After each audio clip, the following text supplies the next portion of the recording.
இப்போ ஒன்றும் இல்லை, நம்ம கத்தியால் நம்ம கையை கட் பண்ணிக்கிட்டோம், ஒரு இடத்துல காயமாக இருக்குன்னா நம்ம செல்ஃப் நார்மல் ஸ்கின்னாக மாறுறதுக்கு ட்ரை பண்ணோம். ஸோ இந்த வீடியோ பார்க்குற எல்லாருக்குமே தெரியும் சீம்பாலில் இருக்கிற மிகப்பெரிய ஒரு அட்வான்டேஜ் என்ன அப்படின்றது. So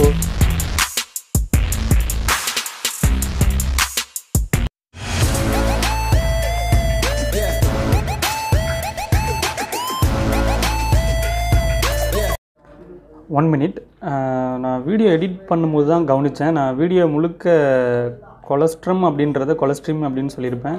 pronunciation mistake. So adjust பண்ணிக்கோங்க, சாரி. கண்டினியூ பண்ணலாம். ஹலோ ஃப்ரெண்ட்ஸ், அனைவருக்கும் வணக்கம். நான் உங்கள் தமிழரசன். இந்த வீடியோவில் எதை பற்றி பார்க்க போகிறோம் அப்படின்னா சீம்பால் அப்படின்றது இங்கிலீஷில் கொலஸ்ட்ரீம் அப்படின்னு சொல்லுவாங்க. இதை பற்றி நிறைய பேருக்கு தெரிஞ்சிருக்க வாய்ப்பு இருக்குது. தெரியாதவங்களுக்காக சொல்லிக்கிறேன். சீம்பால் அப்படின்றது பசுமாடு கண்ணு போடுறதுக்கு முன்னாடி சுரக்கிற அந்த பாலும், கண்ணு போட்டு ஒரு 4-5 நாளைக்குள்ளே சுரக்கிற அந்த பாலும் வந்து நம்ம சீம்பால் அப்படின்னு சொல்லுவாங்க. இந்த சீம்பால்னு எதுக்கு பேர் வந்துச்சுன்னு எனக்கு கண்டிப்பாக தெரியாது. பட் இந்த சீம்பாலுக்குள்ளே இல்லாத சத்துக்களே கிடையாது. எல்லா சத்துக்களும் கிடைக்கும். Micro nutritions, macro nutritions. So அதுக்காக தான் நம்ம வந்து அந்த கண்ணு போட்டால் அந்த கண்ணுக்குட்டிக்கு கொடுக்குறோம். அதேமாரி நம்மளும் வந்து அதை எக்ஸ்ட்ராவாக இருக்கிறது எல்லாமே நம்மளும் சாப்பிட்றோம். ஒரு காலத்தில் ஒரு 10 வருஷத்துக்கு முன்னாடிலாம் அந்த சீம்பாலை வந்து கொண்டு கிணத்துல கொட்டிடுவாங்க. அப்போ தான் ஃப்யூச்சரில் பால் மாடு வந்து நிறைய பால் கொடுக்கும் அப்படின்ட்டு அவங்களுக்குள்ள ஒரு நம்பிக்கை. ஸோ அதை வந்து கிணத்துல ஊற்றி வேஸ்ட் பண்ணிகிட்டு இருந்தாங்க. பட் இன்றைக்கி இருக்கிற காலகட்டங்களில் அதில் இருக்கிற சத்துக்கள் அதிகமாக இருக்குது அப்படின்றது நிறைய பேருக்கு தெரிஞ்சிருக்கு. ஸோ அதனால் சீம்பால் கிடைச்சிதுன்னா கண்டிப்பாக நான் சாப்பிட்ணுன்னு எதிர்பார்த்துட்டு இருக்கவங்க நிறைய பேர் இருக்காங்க. அதாவது இந்த சீம்பாலாக இருக்கட்டும், இல்லை பால்கோவா இருக்கட்டும், எனக்கு ரொம்ப பிடிக்கும். ஸோ எனக்கு பிடிச்சதுனால எங்கள் வீட்டில் எனக்கு அந்த சீம்பாலை வந்து எனக்கு பிடிச்ச ஃப்ளேவரில் செஞ்சு கொடுத்தாங்க. அதில் சர்க்கரை லைட்டாக போட்டு, ஏலக்காய் இதெல்லாம் போட்டு எனக்கு பிடிச்ச மாதிரி செஞ்சு கொடுத்தாங்க.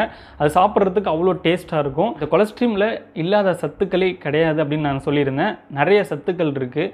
அதனால் இன்றைக்கி இருக்கிற காலகட்டங்களில் டேப்லெட் ஃபார்ம்லேயும் கிடைக்குது, கேப்சூல் ஃபார்ம்லேயும் கிடைக்குது. கொலஸ்ட்ரீம் அப்படின்ற ஒரு டேப்லெட் கிடைக்குது மார்க்கெட்டில். ஸோ அதை வந்து நிறைய பேர் வாங்கி யூஸ் பண்ணுறாங்க.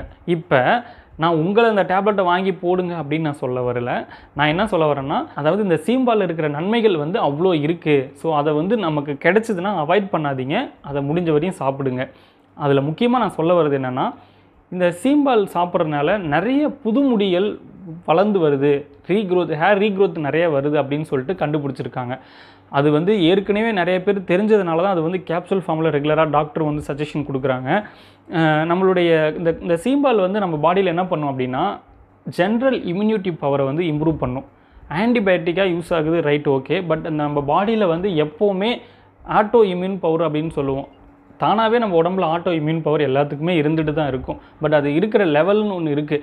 இப்போ ஆட்டோ இம்யூன் பவர் அப்படின்றது இப்போ ஒன்றும் இல்லை, நம்ம கத்தியால் நம்ம கையை கட் பண்ணிக்கிட்டோம், ஒரு இடத்துல காயமாக இருக்குன்னா நம்ம செல்ஸ் இந்த ஆட்டோமேட்டிக்காக ரீக்ரோத் ஆகி அந்த புண்ணை மூடுறதுக்கு ட்ரை பண்ணும், நார்மல் ஸ்கின்னாக மாறுறதுக்கு ட்ரை பண்ணும். ஸோ இது வந்து எல்லாருக்கும் ஒரு தன்மையில் இருக்குன்னு நமக்கு தெரியாது. சில பேர்த்துக்கு நோய் எதிர்ப்பு சக்தி கம்மியாக இருக்கலாம், அவங்களுக்கு வந்து அந்த ஹீலிங் ப்ராசஸ் லேட் ஆகும். எல்லாமே வந்து ப்ராசஸ் மாறுபடும் ஒவ்வொருத்தருக்கும். ஸோ அது வந்து நம்ம உடம்புல இருக்கிற சத்தை பொறுத்து, ஆட்டோ இம்யூன் பவரை பொறுத்து தான். ஸோ இது வந்து இந்த சீம்பால் மூலயமா நமக்கு இது அதிகமாக நம்ம இம்ப்ரூவ் பண்ணிக்க முடியும் நம்ம உடம்புல. ஸோ அப்படி பண்ணும்போது நம்ம தலையில் இருக்கிற முடி வந்து மூடி போயிட்டு, ஸ்கின்னில் மூடி போயிட்டு முடி வளராமல் இருந்துச்சு அப்படின்னா அது ரீக்ரோத் பண்ணுது அப்படின்னு சொல்லிட்டு கண்டுபிடிச்சிருக்காங்க. இது ஸோ இந்த வீடியோ பார்க்குற எல்லாருக்குமே தெரியும் சீம்பாலில் இருக்கிற மிகப்பெரிய ஒரு அட்வான்டேஜ் என்ன அப்படின்றது. ஸோ சீம்பால் சாப்பிட்டிங்கன்னா கண்டிப்பாக ஹேர் ரீக்ரோத் பண்ணுறதுக்கு நிறைய வாய்ப்பு இருக்குது. சரி, இதை வந்து ஒரு நல்ல ப்ரூஃபோட ஒரு எடுத்துக்காட்டோட சொல்லணும் அப்படின்னா, இந்த பசுமாடு வந்து கண்ணு போட்ட உடனே இருக்குல்ல, அந்த கண்ணுக்குட்டி வந்து பிறந்த உடனே ஒரு கலரில் இருக்கும். அது கண்ணு போட்டுட்டு ஒரு 10 நாள் 15 நாள் கழித்து பார்த்தீங்கன்னா அப்போது ஒரு கலர் இருக்கும். அந்த கலர் ஒன்று டிம்மாக இருக்கும், இல்லை டார்க்காக இருக்கும். ஏன்னா அந்த முடியில் கலர் மாறலை. அந்த முடி அவங்க அந்த கண்ணு போடுறப்ப இருந்த முடி வந்து கொட்டிட்டு புதுசாக அப்படியே கலர் மாறிக்கிட்டே இருக்கும். அது வந்து மாடு வச்சுருக்கிறவங்களுக்கு, மெயின்டைன் பண்ணுறவங்களுக்கு தெரியும். சுற்றிலும் முடி கொட்டி கிடக்கும், நிறைய சின்ன சின்ன ஹேராக கொட்டி கிடக்கும். அது கொட்டுறது எதுக்குன்னா திரும்பி அந்த புது முடி அந்த இடத்துல வளர்ந்து வரும், அதுக்காக தான். ஸோ அது வந்து ஸ்கின்னிலேயே அப்படின்னா நம்ம தலைமுடிக்கு சொல்லவே தேவையில்லை. ஸோ நம்ம பிறந்த குழந்தைக்குமே நிறைய முடி பிறக்கிறப்ப இருக்கவே இருக்காது. ஆனால் அதுக்கப்புறமா தான் நிறைய அந்த முடி வளர்ந்து வரும். ஸோ அதில் அதுக்கு தேவையான சத்துக்கள் எல்லாமே வந்து பார்த்திங்கன்னா அந்த தாய்ப்பாலில் தான் இருக்குது. ஸோ அதேமாதிரி தான் இந்த சீம்பால் கிடைச்சதுன்னா கண்டிப்பாக சாப்பிடுங்க. இன்றைக்கி நம்ம நாட்டில் அதுக்கு டிமாண்ட் ரொம்ப அதிகமாகிடுச்சு. ஸோ அதனால தான் அது வந்து நமக்கு டேப்லெட் ஃபார்ம்லேயும் கேப்சூல் ஃபார்ம்லேயும் கிடைக்குது. ஸோ அதனால தான் ரெடிமேடாக நிறைய இடத்துல கிடைக்கிறதுக்கு நிறைய பிளான் பண்ணிகிட்ருக்காங்க. ஸோ உங்கள் வீட்டில் டைரெக்டாக நேச்சுரலாக சீம்பாலாக கிடைச்சிதுன்னா சாப்பிடுங்க, அவாய்ட் பண்ணிடாதீங்க. அதுக்காக தான் இந்த வீடியோ, அதுதான் இந்த வீடியோவில் சொல்ல வந்தேன். ஸோ இந்த வீடியோ பிடிச்சிருந்துச்சுன்னா லைக் பண்ணுங்கள், மறக்காமல் உங்கள் ஃப்ரெண்ட்ஸுக்கு ஃபேமிலிக்கும் ஷேர் பண்ணுங்கள்.